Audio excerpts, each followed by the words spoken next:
গরিব হাল্ক, তুই এই শীতে খালি গায়ে চা বিক্রি করতেছস। এক কাপ চা দে। এই শীতে আমাকে ঠান্ডা চা দিছস কেন? নে, তোর চা তুই খা। আমাকে অবহেলা করলি, দেখিস একদিন আমিও গাড়ি কিনবো।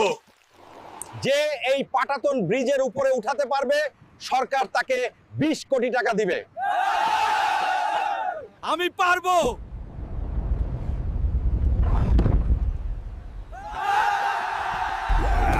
Woohoo! He did it!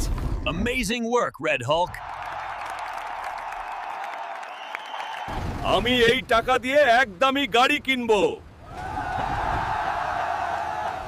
আমাকে একটা দামি গাড়ি দাও। এই গাড়িটা নেন, এটা নতুন মডেল। আমাকে অবহেলা করছিলি, দেখ এখন তোর চেয়েও দামি গাড়িতে আমি চড়ি।